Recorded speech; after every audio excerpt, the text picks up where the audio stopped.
them later. So thank you, Jody, for joining us. I do want to, as we talked before, I do want to give you the honor and refer to you by your official title. I know we know each other quite well over these years, but it's my pleasure to welcome the Honorable Jody Wilson-Raybould, the MP of Vancouver Granville, which is the riding that Temple Sholom is in and much of the Jewish community is in. And Jody, it's wonderful to have you with us this afternoon. It's like, I don't know if the skies are going to clear up, but it's a brighter day whenever I get to spend some time with you. So thank you for being here. Thanks for having me. Of course. Just a little housekeeping as people are joining us via the webinar. If you have a question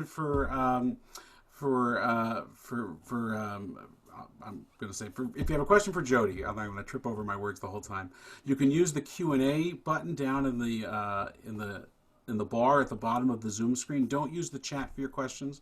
Use the Q&A button, and then we have some moderators that will help us figure out which questions are most prominent. You can vote up your question with the little thumb sign, and that'll tell us if more people want that question asked, and then we'll try to put them to Jody. So Jody, tell us a bit about life of a member of Parliament in the midst of a global pandemic. Thanks, Rabbi. And first of all, I'd like to say thanks for inviting me. I know it's been in the works for a little while, and happy to virtually talk to many of your congregants on Zoom. Life as an MP during a global pandemic is certainly something that I never expected, and I know that everyone listening is adapting to our new reality and the changes in our new reality every day. It seems like the federal election was a long time ago, and we had, I would guess, a couple 3 weeks to a month in Parliament where we actively debated various issues, and then the middle of March rolled around and things changed really quickly. And I find it very interesting to be an MP. It's a lot busier during this period of time. My staff, we have 4 people that work with us in the Vancouver Granville constituency office, 1 in Ottawa, and I know that they're working incredibly harder than they normally do, responding to calls and emails. Our physical office is closed, but it's been, and it changes in terms of the inquiries that we get. There's a lot of federal programs, aid programs that have been rolled out, and trying to navigate those programs and the criteria and assist constituents to do that has taken a lot of our time. Certainly for our staff, working with Foreign Affairs and other offices to repatriate Canadians who were abroad, whether that was in Peru or in India or other places. It's incredibly busy, and like everybody, I'm sure, being at home, as you said, you have 3 kids. I don't have any, but I have a husband, and being in closed spaces, sometimes challenging, and wanting to get out and walk around is something that I really like to do and want to do more of. So it's been good, but very interesting, and adapting to a new political reality. And virtual parliament we can talk about, but there's a lot of different considerations in this political realm. Yeah. Are you traveling back and forth to Ottawa much? I've gone back to Ottawa once, and we started up with virtual parliament towards the end of March. And well, it's not virtual parliament, it's actually a virtual committee of parliament where we consider COVID-19. And so Tuesdays and Thursdays, we have a committee where it's quite remarkable, like you and I are talking with however many people listening in. Every Tuesday and Thursday, we have a committee hearing where MPs can ask questions, and there's somewhere in the range of 230 to 330 MPs on the line at the same time. And then on Wednesdays, there's the House of Commons discussions that we have. And I went back May 5th, I believe, is the day that I went back. And that was a very interesting experience to fly and to be in the House of Commons with about 33 members of Parliament. Yeah, I'm sure. Well, I do want to dive into some of the questions, and I wanted to start actually talking about our senior care homes and seniors in our community. I mean, that seems to have been the locus of so much of the COVID outbreak here in British Columbia, and we're, amazed at the work that Dr. Henry and Minister Dix, our own Patty Daly, who's a member of our congregation here at Vancouver Coastal, and all the frontline healthcare workers have done to address those situations. But it also pointed out a bit of a vulnerability, more than a bit, really, in our senior care system, of which we have many Jewish community members, as most communities do within the system. And there seems to be a clear move of the federal and provincial governments into that jurisdiction of senior care.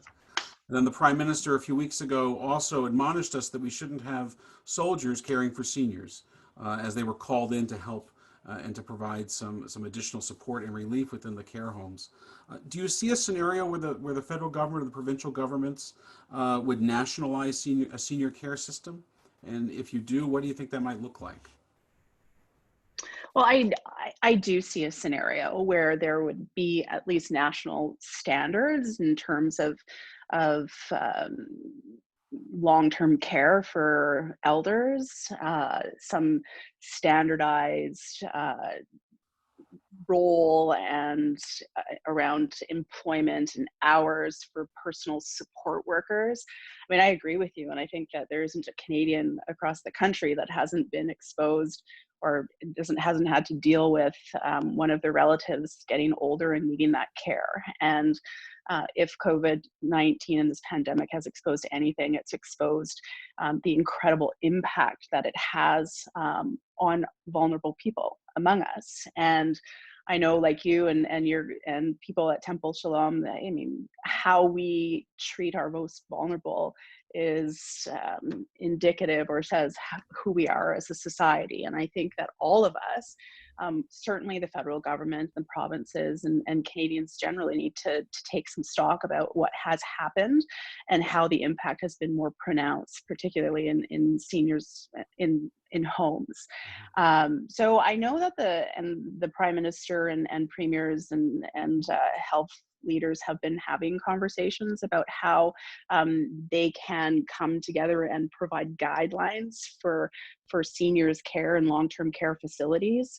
And I hope, and I'm pretty confident that most MPs are not going to let this conversation fall off the table, because we should all be somewhat ashamed and take action to ensure that the conversation continues beyond this. And in terms of our constitution, the role for healthcare is something that is administered by the provinces, but the federal government also has a responsibility in taking a leadership role, setting those national standards, recognizing the diversity that exists in terms of the different regions in our country. But senior care, elder care is an extension of our healthcare system, and whether or not we nationalize standards through the Canadian Health Act or a separate piece of legislation, it's something that we have to do. It's a real lesson to have been learned, and whether it's putting together a committee to actually produce recommendations, or I was talking to one senator that was saying we should actually have a royal commission to actually bring forward robust recommendations about how it can be done and done properly and have longevity. I think we should do that, and I would hope that there isn't many among us that would disagree that this isn't a priority, that we need to look after people no matter what stage that they're in their life.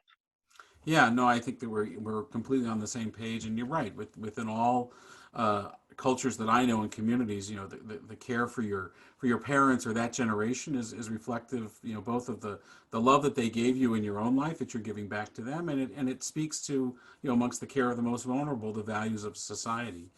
Setting Yeah. standards is one thing, providing the funding to meet those standards, and not putting our the senior assistants that are in these healthcare facilities in a position where they have to work 2 or 3 jobs just to scrap together a livable wage. And that's Exactly. where I think a lot of the transmission was taking place until they figured that out, that people were going from one home to another, the morning, the afternoon shifts, those kinds of things.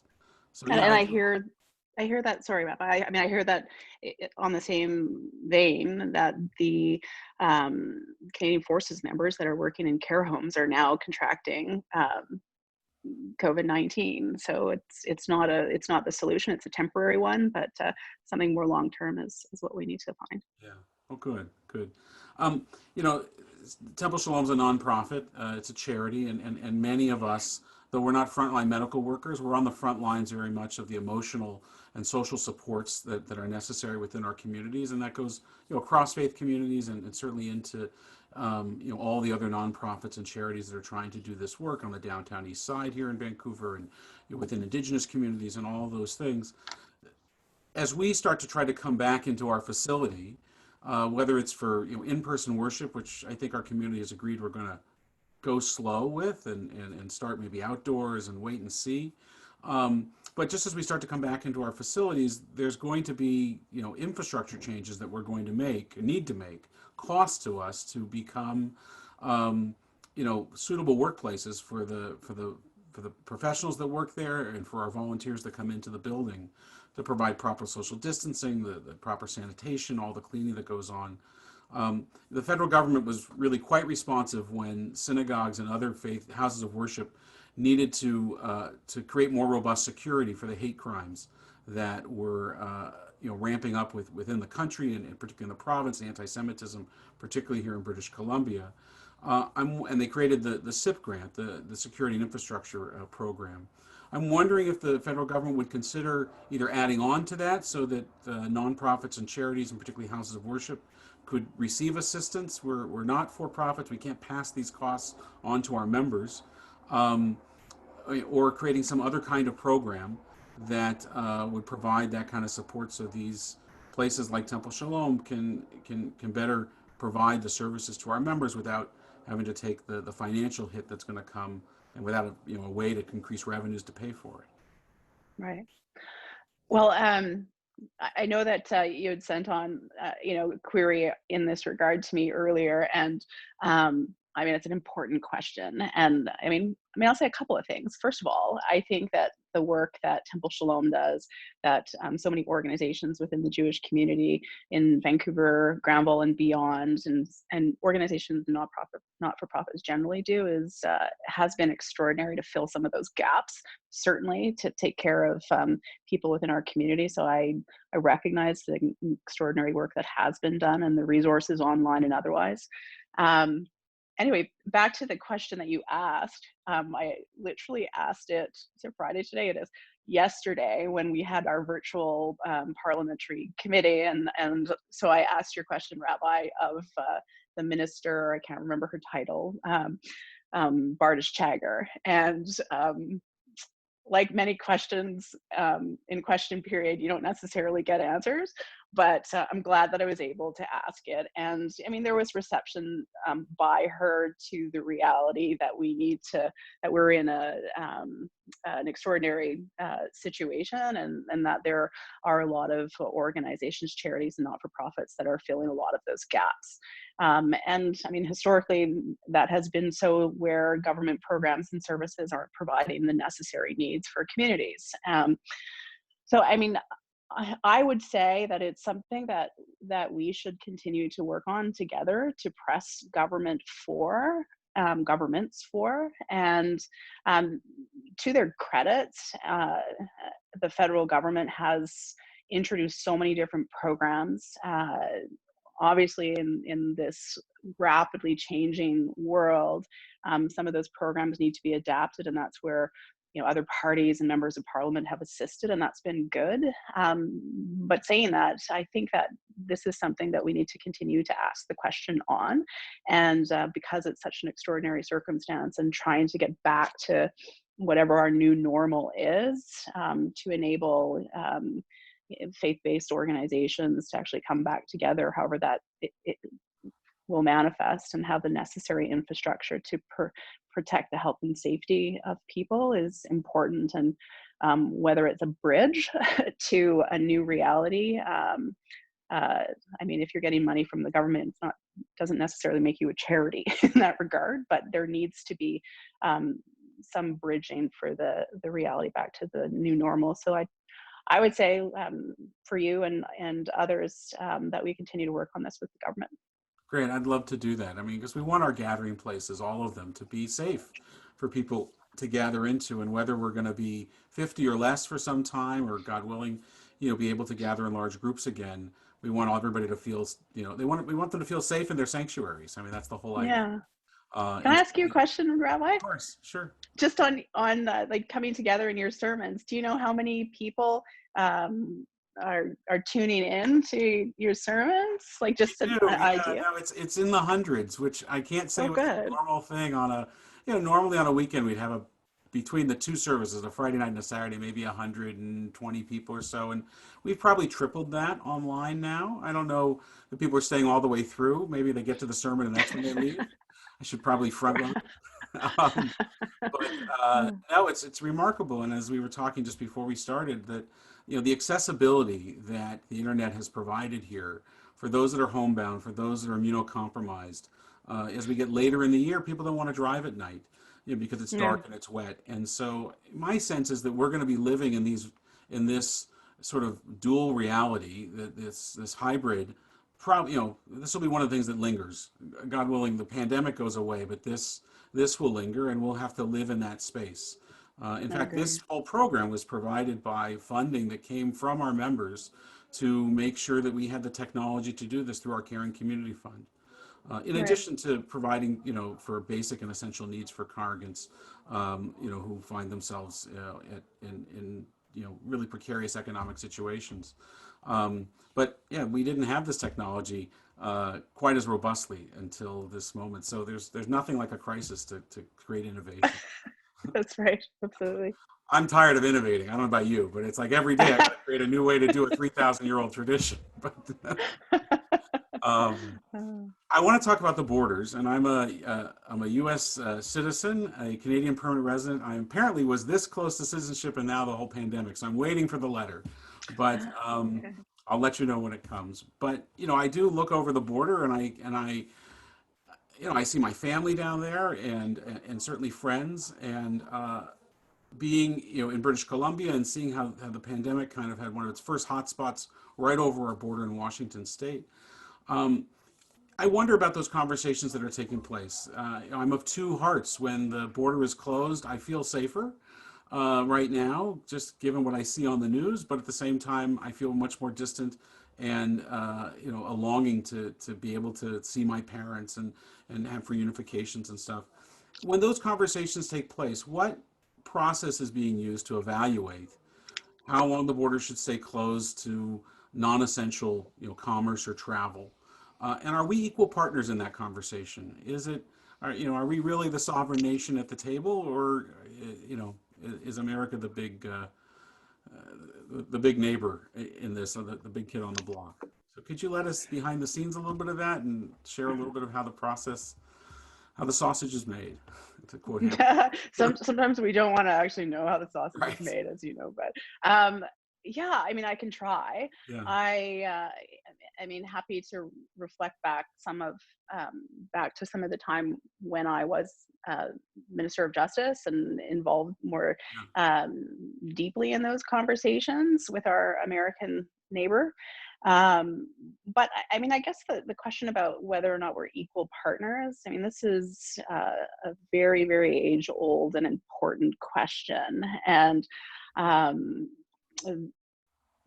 in a global pandemic and thinking about how, particularly here in British Columbia, how we have been so diligent, and applaud the leadership of Dr. Bonnie Henry and Minister Dix and the Premier, who has given way to those two people to do their job, which I think shows tremendous leadership, and we have been very successful.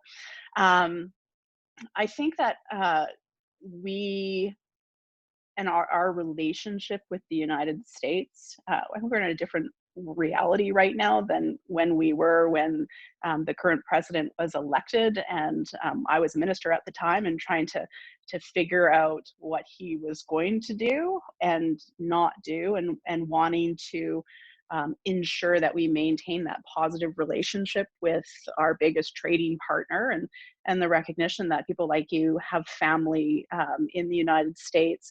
We have such, I mean, a lot of common values with our American friends and family, but there are differences too. And in terms of the conversation around the border, I know that the Prime Minister, the premiers, I know particularly here in British Columbia on a very regular basis are having discussions around what opening up the border means.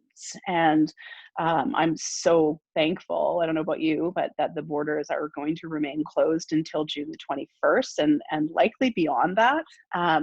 But it really depends on the conversations that are being had between the levels of or the different jurisdictions. And I am hopeful, even though that I know borders are a federal jurisdiction, that there is a recognition of the differences that exist along that border, and that decisions aren't taken based on politics, but are based first and foremost on health and safety. So I mean, I think there's discussions that are being had about what really is an essential service, what is essential travel. Dr. Bonnie Henry has talked about the need and understanding the need for family reunification. And I think that should be a priority when it's safe to do so. But even having said that, we have to make as individuals some choices about what we do, where we are going to live. I mean, some circumstances dictate where we live, but it always has to be paramount. But I guess broadly speaking, in terms of our relationship with the United States, and I'll say this and try not to be political, although I am a politician, I mean, there's an election coming up. And who knows if the current president is going to be the president after that election. The United States has taken some very, very different directions or paths than we have in terms of their approach to trying to manage the pandemic, and we need to be concerned about that. You know, the United States has been a world power and still is, but I think that it also has caused some discussions and reflections among many people about our own country, our role in the world, how we want to continue to contribute and be a leader in the world, and the nature of our relationship with our neighbors to the south is something that we need to consider. And we live in a very diverse country. There's a huge polarization that we see occurring in the United States right now, and we just need to be very mindful of that reality and its impacts on us. Well, that certainly addresses, our southern border. I'm not too worried about people coming in from the northern border right now. But what about international borders in terms of air travel? Do you see Canada restricting travel from certain countries, opening up to others? And how would we make that determination?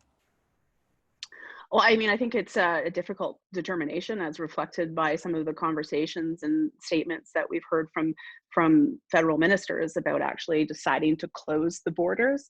I think it's a possibility for sure. I mean, we've seen that in the past where countries have restricted travel from various countries. I mean, it's a right of every Canadian citizen to come back into the country. I think implementing in a significant, diligent way the Quarantine Act, having the technology to be able to, and the availability of testing to be able to test regularly, to have contact tracing like they do in many countries. If you're wanting to come in, that we will know, they'll know the whereabouts of where you are and who you encounter. Mm-hmm. But I mean, it's a difficult question. If you restrict travel from one country, you need to have a clear idea and criteria for the reasons why, and be consistent in that. I guess, thank you. I mean, I guess related to that is another question that I have, which is about some of the vulnerabilities that this pandemic has pointed out in terms of our domestic production in the food supply chain, of PPE, of medical supplies, and the length of our supply chains relying on global transfer of goods and services and materials into Canada, where we aren't really manufacturing those things now at home. Obviously, we've ramped up domestic production in an emergency situation. Do you imagine that there will be new directives or incentives for Canadian manufacturers, and along again with the food supply chain, that will continue beyond just the crisis of this moment? Do you think that there's a lesson that has been learned about Canada's self-sufficiency in the midst of this? Yeah, I mean, I think there's the possibility for a lot of lessons to be learned. I think that there's necessary reflection that would contextualize the conversation about having food security, producing various PPE here, or other TVs, et cetera, whatever else we want to produce and be self-sufficient.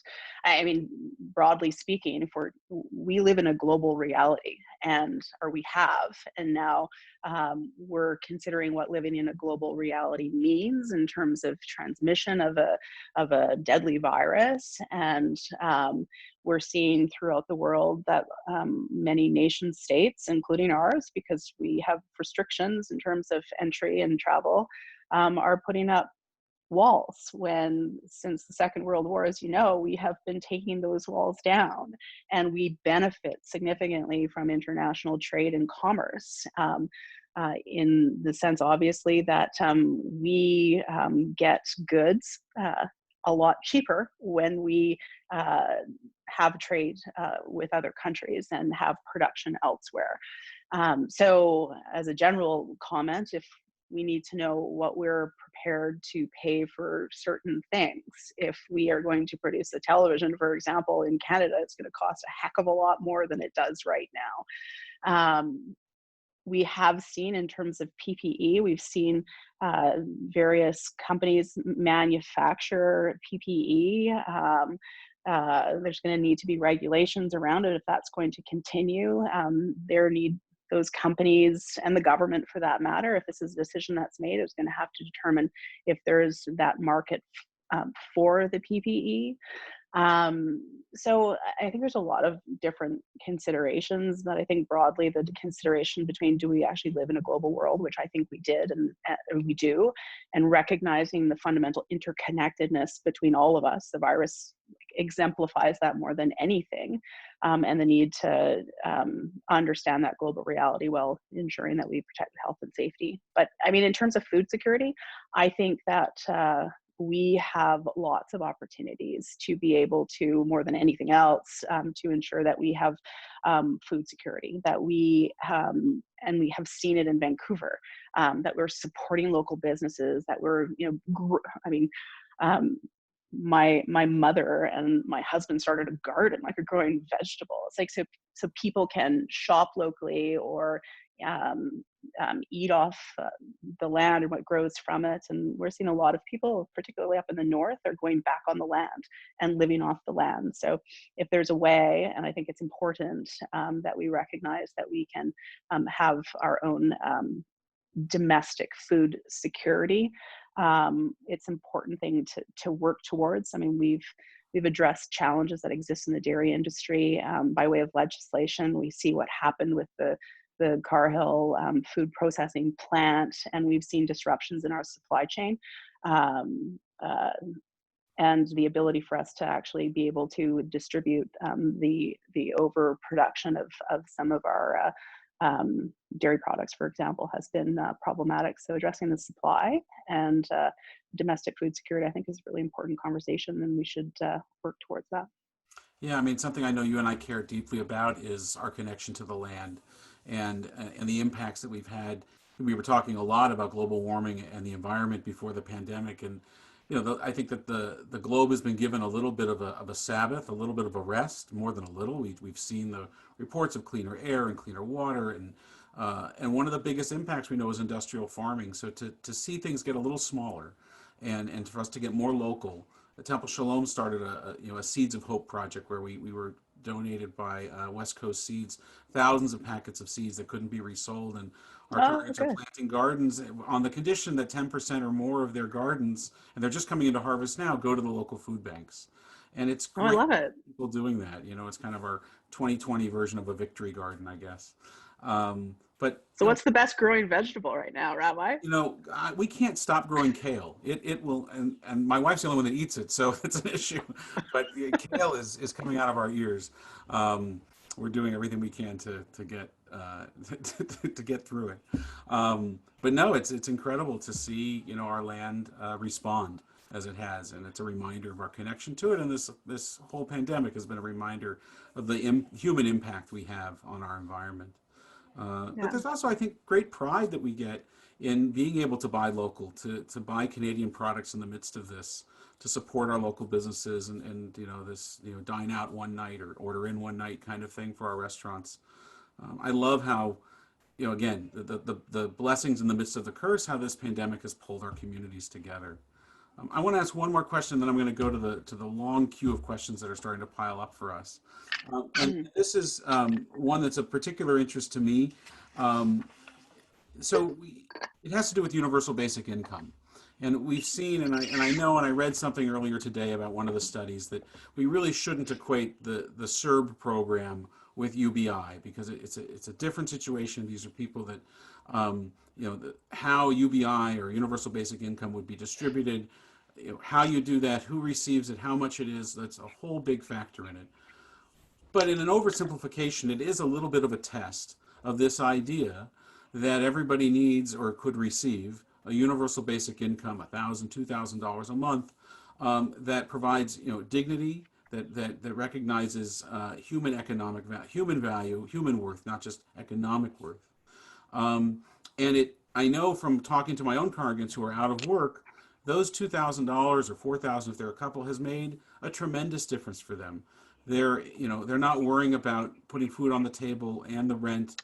They're able to make it work, and there's all the other subsidies, of course, that some can draw on as well. What are your thoughts? I know the province has been looking at this, and a study is coming out soon. Could there be a provincial or federal universal basic income in Canada? Do you like the idea? Your thoughts on it?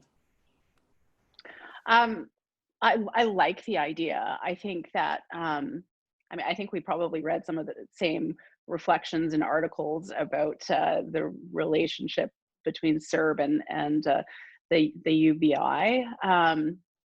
I in some of the articles that I read, I mean, it's going to be a very interesting, unplanned experiment to get the data from the SERB program and payments. And I mean, that's last 16 weeks, and we'll see what happens beyond that. I know a lot of members or constituents in Vancouver Granville are asking about the extension of that. And I think that's a reflection of the congregates that you talked about, that it gives them that ability to think about other things, to have some dignity and be able to go about their lives, and changing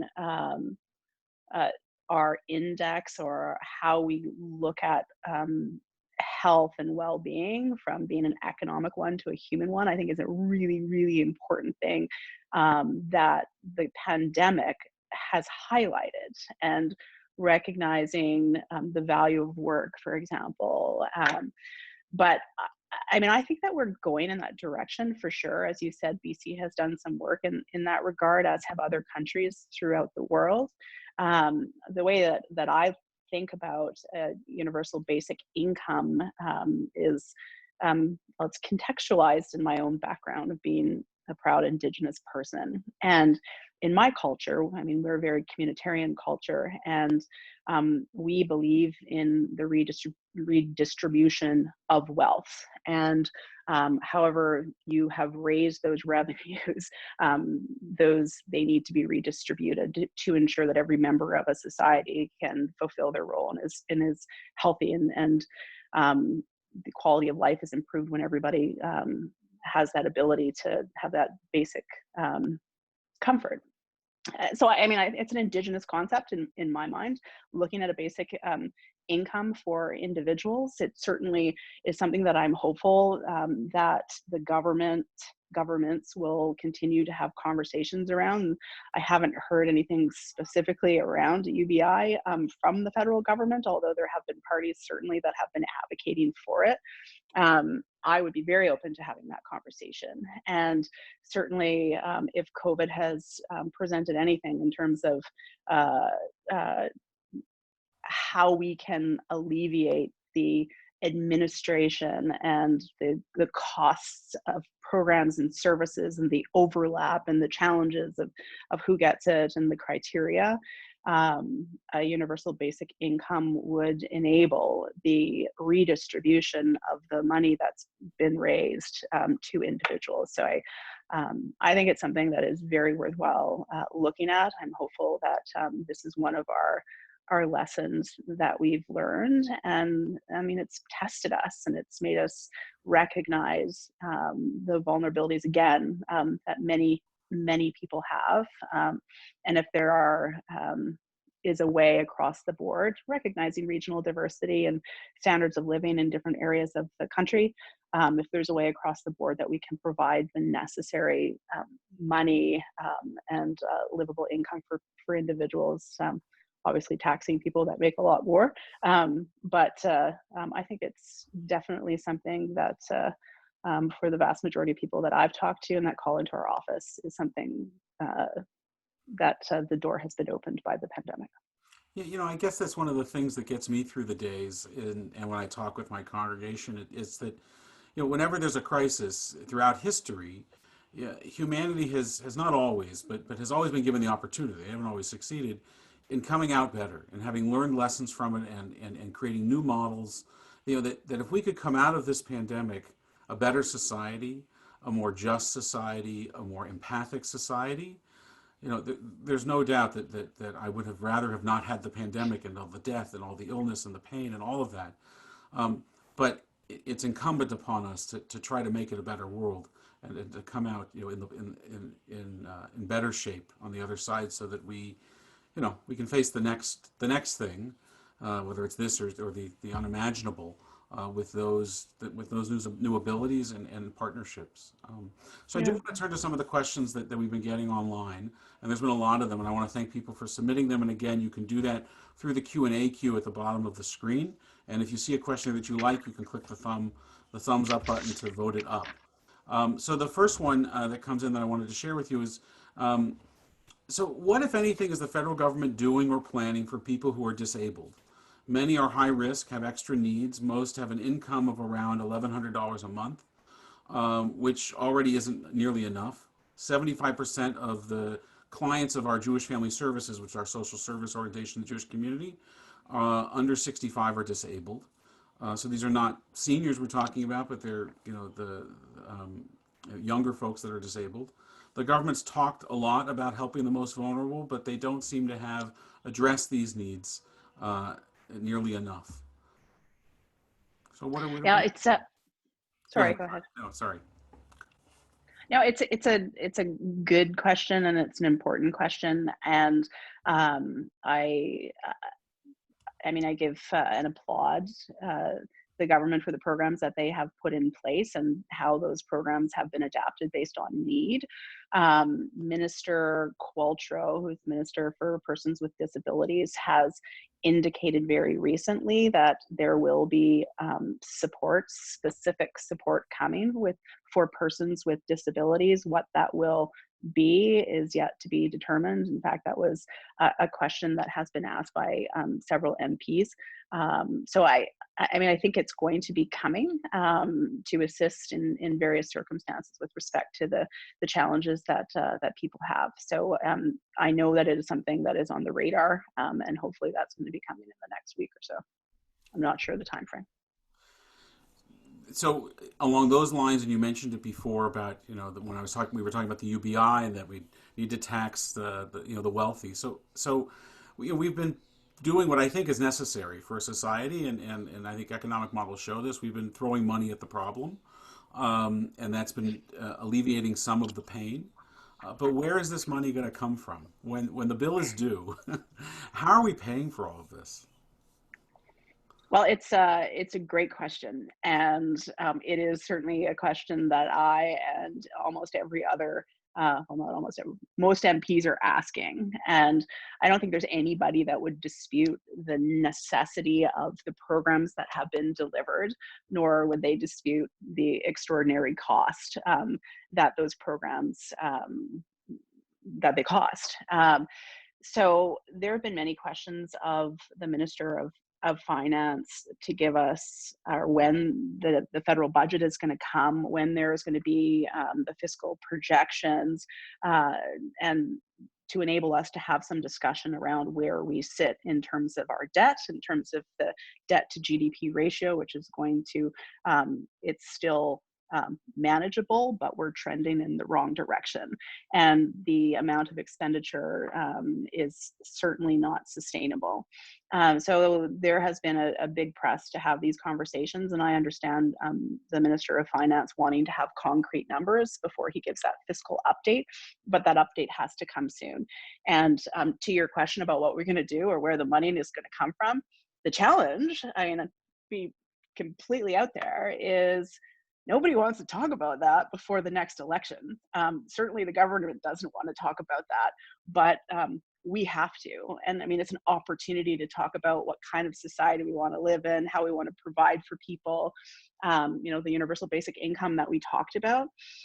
So where is the money going to come from? Well, there might have to be a super tax on the wealthy. I know no government or opposition party would ever raise this, but I think it's an important conversation to have. Raising the GST, it is a good source of revenue. Having conversations around different programs and where we make those investments. I mean, these are considerations that the finance minister is going to have, that there's going to be a necessity to have debate around. And, the conversations about reopening the economy, and the prime minister has been known to say many times about it's going to come back, what does he say? It's going to come back guns blazing or charged.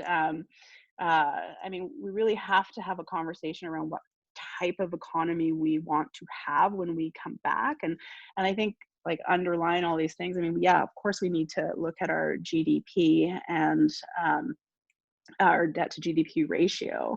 But there are other ways, and I said this in the House of Commons when I was in Ottawa, there are other ways to measure standard of living and the well-being of Canadians. And that's through some measure of a well-being index. And GDP has historically always been used to measure the well-being of standard of living, but I think we need to look at other models and what we want in terms of a resurgence of our economy. We need to consider opening up our country, having people come to our country to fuel our economy, moving quickly, as I think we should, my own personal opinion, to a greening of our economy. New technologies, transitioning from dependence on oil and gas. All of those considerations I think need to be made, and how we, the fiscal tools that we have in terms of transfers, et cetera, to provinces and territories. Wow, I hope so. I hope so. As I said, it's an Yeah, opportunity for us to really do good.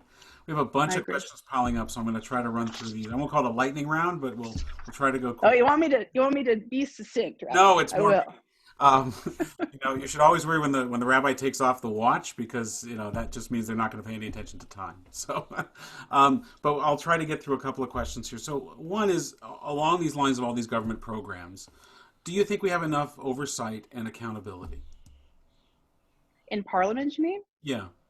Um, I think that my short answer is no. I mean, it was an historic time and an extraordinary time, and provided in the first piece of legislation that passed in mid-March, the ability for the government to respond agilely to the COVID crisis and be able to have these aid programs. But this is the big debate, and I'd be very interested to know what you and your congregants think. I believe that our democracy is essential, and checks and balances are essential. I believe being in Parliament and having vigorous debate about issues like the economy and reopening are incredibly important. And while we have been functioning in a virtual committee parliament scenario, we need to figure out, and we have the technology, as you've said, how we can get back to that place where it's not horrible for a member of parliament or an opposition to question some of the things that the government's done, and vice versa. So we need to have that accountability increased, and we need to, my own personal view, get back to having, although COVID and health and safety being of paramount importance, having conversations and actually doing our jobs as legislators and looking at other issues as they continue to arise. Thank you. A few of our questioners want you to put back on your Minister of Justice hat, former Minister of Justice hat, for a moment, and talk about the impacts of the courts being closed for so long, and what do you think the long-term impact of that will be on our justice system? Well, I mean, the court system has for a long time had difficulty, as you know, in terms of delays, and this is not going to assist in terms of the backlog. I know that the current Minister of Justice is very aware of that. I see that he's continuing to appoint justices. There's going to have to be some real conversations about how the court system, the justice system can continue. And that's just not actually having cases heard, but also processing, corrections. There are significant challenges there. Absolutely. And, there's other issues that we don't have time to get into around what we're seeing, the challenges we're seeing around hate crimes and racism, and the impacts that is going to continue to have as well. But the justice system, like many other areas in our society, is being significantly impacted. You're right. And I know we can't go into it in great detail, but I do want to touch on hate crimes for a moment, because we all see the outsized impact that this pandemic has had on hate crimes within the Asian community. Is there a plan to provide increased support to deal with hate crimes in general, but in specific with regard to the Asian community? Yeah, I hope so. I've asked that question. Many other people have asked that question. The federal government has a significant role to play in combating hate crimes. And I mean, there has been anti-racism strategies that have been put out by the federal government, but what we're seeing and what we're witnessing, here in Vancouver, has been just awful. And even I know we all have heard about that woman who was an Indigenous woman that was mistaken for an Asian Canadian. It's terrible. The federal government has a role to play, but I'm so grateful for people here in Vancouver and the province for calling out hate and calling out racism when they see it. We all have a role to play in that regard, and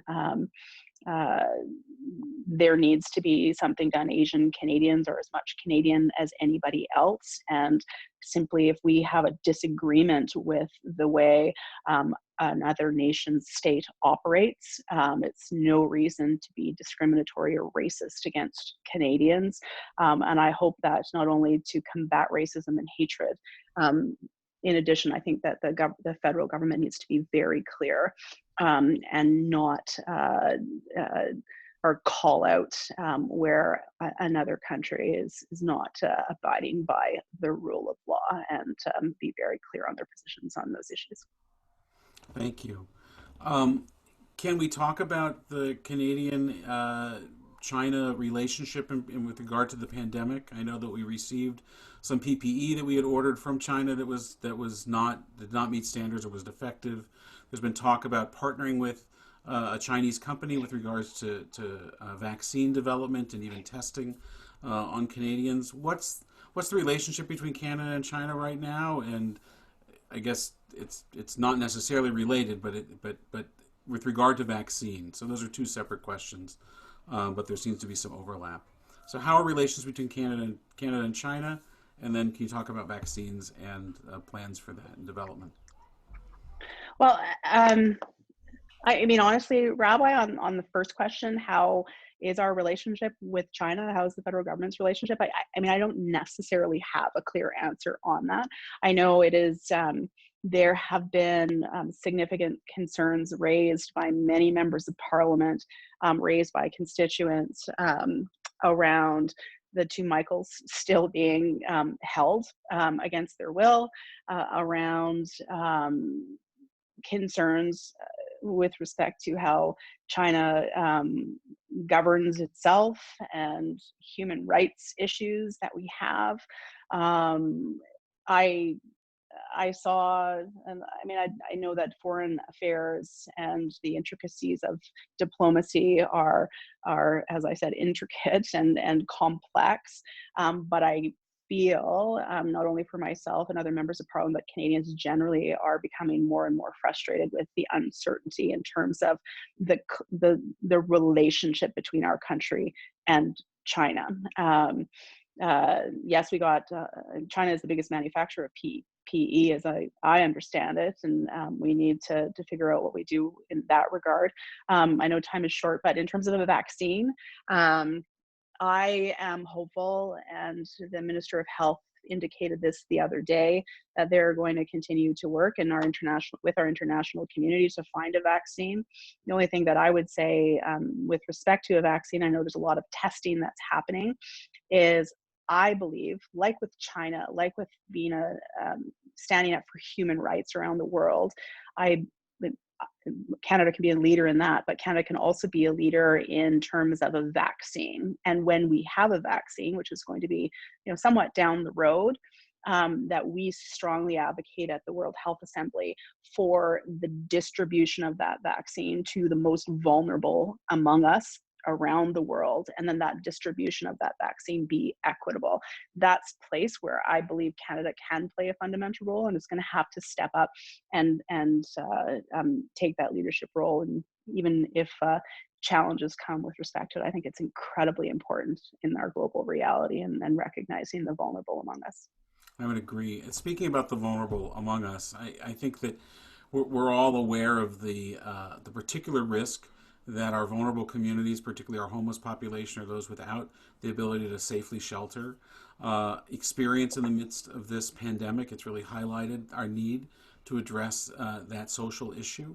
Um, are there steps that the federal government is taking to protect the most vulnerable in our society to address? I think about the downtown east side and how that just seems like really through Dr. Henry and Minister Dix and the good work of our Vancouver healthcare system, what could have been and still could be, a raging wildfire of the spread of this pandemic has not yet happened. But I Yeah. worry every day, and even still, going forward, these folks are going to need, the ability to have good hygiene, to have a place to look. If you're sick, you want to lay in bed. You don't want to lay on a street. You want a bath and a shower and a warm meal. So what are we going to do about that? Well, I mean, I think this goes to, I mean, we're still coming out, and God forbid there is a second wave, which I'm sure there will be in some way, shape, or form. We're coming out of a pandemic that has caused us to reflect on so many different areas, and particularly among the vulnerable. In Vancouver, it's always been a huge issue around housing. We need to figure out housing. And we have, during the pandemic, figured out ways, as you say, to assist people that are on the streets or homeless. And if we can do that and provide the necessities for people during a pandemic, we can certainly do that in everyday life as we come out and adapt for that. And the federal government has a definite role to play in doing so. And that has everything to do with our healthcare system and providing for vulnerable people, to ensure in remote communities, Indigenous communities in particular, that there is some safe drinking water. The the challenges that vulnerable communities face, including seniors and our elders, has been highlighted by this pandemic. And if we can't do something about it now, when will we ever do it? It is our responsibility, and in preparation for a potential, resurgence or another pandemic, when we address the healthcare needs, when we address the housing needs, when we provide people with dignity of a basic universal income, we will be more prepared for anything that will befall us in the future. So the negatives that this pandemic has highlighted is something that, if we haven't learned from this test that we have been given, then shame on us. But I think that we're in a place where we are learning from it and will act on it. Wow, thank you. I want to try to get two more quick questions in. One, your role in the government's changed now as an independent. How are Yeah. you? How are you finding that that ability to be a voice, to have a seat at the table, to be part of discussions and deliberations on COVID programs and just on the governance of our nation? How's it going? Well, it's not going to surprise you, Rabbi, but I really love being an independent MP. Not that I You didn't speak always my were. mind. You always were. I know. Not that I didn't speak my mind before, but I continue to have that ability, and actually even more so with COVID and the virtual parliament. I have the ability to speak more than I ever have. There's 4 independents, and I take every advantage to do it. Government has been very open.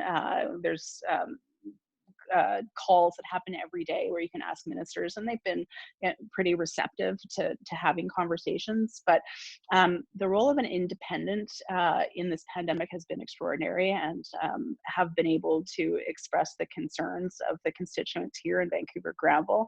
But I think more broadly than that, and I know you have one more question you want to ask, I think, and who knows, I don't even want to think about another election. We just need to make sure we come out of this intact and plan for the future. One thing that has been highlighted for me is the fundamental necessity that we work together, and that there are so many occasions where politics and partisanship have no place. And when we do work together, and we have, you can see the results and the benefits that accrue to Canadians. And more than ever, people just want to be heard, have their issues heard, and contribute to the discussion. And if anything, I hope that there are more independently minded, if not independent MPs that come out of facing challenges. I think that's a lesson that I have learned, and really am happy to see. Thank you. I mean, really, the last question is, I think, one that's woven through all of your answers, which is that in the midst of the challenge of this pandemic, the curse of this pandemic, there have clearly been blessings. There have clearly been silver linings or glimmers of those. What do you think some of those have been for yourself or for our country in the midst of this? Uh, I I feel that things in life happen, and they happen for reasons. And I obviously we have been tested, and communities, I mean, your community, many communities have faced extreme hardship and atrocities that have existed, and those enable us to come together more as a community and to help one another. Silver lining, I'm hopeful that we come out of this pandemic as a more caring and loving society, that we understand the fundamental humanity that runs right through everything that we do and decisions that we make. Highlighting the vulnerability that exists within our society, and having people in a very concerted way have reflections about who we want to be as a society, how we can protect the most vulnerable and provide them with the space to be everything that they want to be. These are silver linings. Depends on how we take them, and how we move and take action on them. But I think we're there. I mean, like, just go outside and you listen to people bang pots at 7 o'clock at night. I mean, it's totally cool, right? And it's a coming together. And I mean, I hope that continues. I think it will continue. People's memories are long, and the memory of our community here in Vancouver coming together, and likewise across the country, is something that I think will be reflective. I'm hopeful will be reflective in the different decisions around laws and policies and approaches to protecting that, and embracing and supporting that common humanity.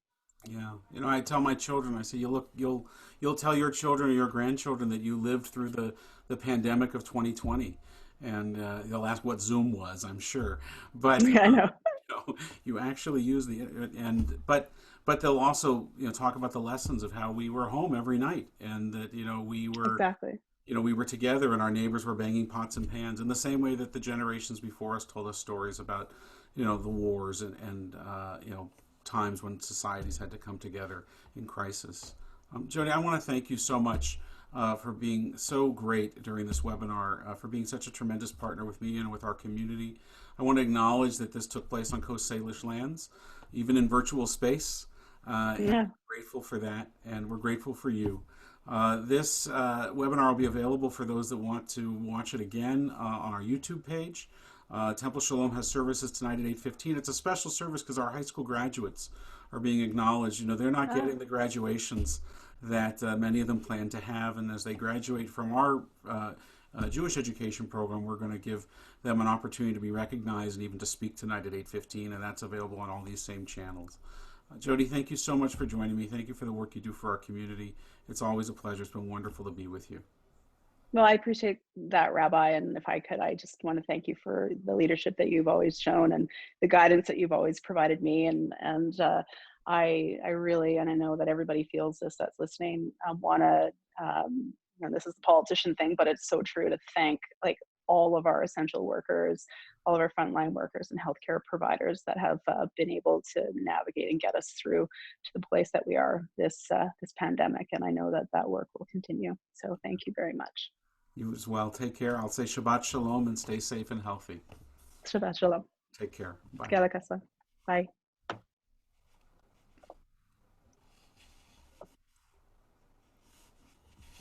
So that concludes our webinar this afternoon. Thank you for joining us online. As I said, this will be available in a recorded version in about an hour or so on our Facebook page and our YouTube page and our podcast, where you can find all of the Let's Talk About It conversations that we've had with about healthcare in our society, about financial planning in the midst of a pandemic, parenting in a pandemic, and just recently this past Wednesday on estate planning and end-of-life decisions in the midst of a pandemic. We may have a couple of others coming up as we start to explore some new topics. So I hope that you'll keep an eye on our website and our social media channels for those as well. Thank you again for joining us. Thank you to everybody back in the office that made this possible. There's a whole crew behind all of this, making sure that I get the questions and that everything shows up online as it should, and we're tremendously thankful for that. That concludes our program for this afternoon, and we will see you again soon. Take care and Shabbat Shalom.